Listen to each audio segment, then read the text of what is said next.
Destroy my clothes? Enjoy your time in jail. So this happened when I was 14-15. My mother was married to a man who had an adult son from a previous marriage. I think he was mid-20s. He lived the hippie life, literally on the streets by choice, and about once a year or so he would hitchhike his way to our house with his friends, do copious amounts of laundry and weed, and generally just take over as if it was their house. They even left the gas burners on once because they forgot they turned the stove on. Anyhow, like any teenage girl, I was obsessed with my clothes. I had laundry sitting in the dryer, including these awesome corduroy pants I had only worn once. Step bro and friends are doing laundry, and instead of doing something normal like moving my stuff aside or putting it in my room, they decide, oh man, it would be so dope to cut these up and make like a sweet cape. So that's what they did.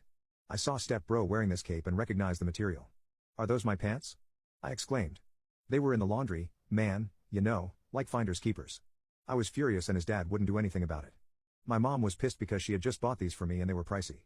Mom didn't like this annual visit anyhow, but to keep her marriage, she put up with it. I wanted to get back at Step bro, but he had nothing of value because of his lifestyle. Then I remembered I overheard my parents fighting and my mom had mentioned Step bro had got a girl pregnant, and the kid was like 2 years old and he hadn't so much as given the girl a penny or even seen the child since it was born. So the next day, my parents were at work, Step bro is hanging out, listening to music or something. I decided to call the cops.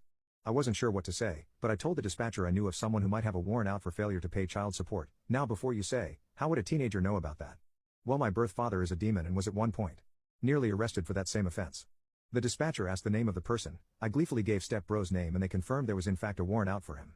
I gave my address and waited. 20 minutes later, cops roll up. They knock and I let them in, and lead them right to him. He's right here, officers. I couldn't stop smiling. They cuff him and take him off to jail. An hour later my mom calls the house after Step bro had used his phone call to call his dad, and I tell her exactly what I did.